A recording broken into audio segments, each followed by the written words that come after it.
ഇത് ഓണത്തിൻ്റെ തലേദിവസത്തെ വീഡിയോ ആട്ടോ. അപ്പോൾ കഴിഞ്ഞ വീഡിയോയിൽ ഞാൻ പൂ ഒരുക്കാൻ വേണ്ടി പോയിട്ടുണ്ടായിരുന്നല്ലോ. അപ്പോൾ അതേ പിറ്റേ ദിവസം രാവിലെ ഞാൻ പൂവിടാൻ വേണ്ടിയിട്ട് ചെന്നു കേട്ടോ. അങ്ങനെ ദേ പൂവൊക്കെ ഏകദേശം ഇട്ട് സെറ്റാക്കി. പിന്നെ അതിൻ്റെ ഓരോരോ മിനുക്ക് പണികൾ ചെയ്തുകൊണ്ടിരിക്കുകയാണ്. അച്ചാമ്മയും ഞാനും കൂടെയാണ് കൂടുതലിട്ടത്.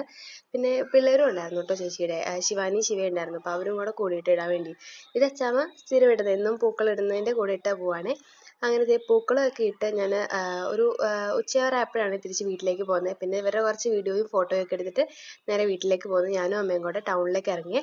കാരണം നാളെ ഓണം ആയതുകൊണ്ട് സാധനങ്ങളൊക്കെ വാങ്ങിക്കാൻ വേണ്ടിയിട്ട് ഇറങ്ങിയതാണ്. അപ്പോൾ ഇറങ്ങി എല്ലാം വാങ്ങിച്ചിറങ്ങിയപ്പോൾ നല്ല മഴയായിരുന്നു. കുറേ നേരം അവിടെ പോസ്റ്റ് അടിച്ച് നിന്നു കേട്ടോ. പിന്നെ മഴ കുറഞ്ഞപ്പോൾ നേരെ വീട്ടിലേക്ക് പോന്നു കേട്ടോ. വീട്ടിൽ വന്ന് എല്ലാവരും അടിച്ചൊക്കെ വാരിയിട്ട് വൈകുന്നേരം രാത്രിയായിട്ടാണ് തുടച്ചൊക്കെ ഇട്ടത്. അങ്ങനെ അടിച്ചു വാരലും തുടയെല്ലാം കഴിഞ്ഞ് പിന്നെ അമ്മ നാളെ ഓണത്തപ്പനെ വെക്കണമല്ലോ. അപ്പോൾ അതുകൊണ്ട് അമ്മ രാത്രിയിൽ പൂവൊക്കെ മാറ്റാമെന്നും പറഞ്ഞ് അങ്ങനെ പൂവൊക്കെ മാറ്റി വെച്ചു കേട്ടോ. പിന്നെ രാവിലെ വെളുപ്പിന് എണീറ്റിട്ടാണ് ഓണത്തപ്പനെ വെച്ചത്. അപ്പോൾ ഇന്നത്തെ വീഡിയോ ഇത്രയുള്ളൂ കേട്ടോ. ഓണത്തിൻ്റെ വിശേഷങ്ങളായിട്ട് അടുത്തൊരു വീഡിയോയിൽ വരാവേ. ബൈ.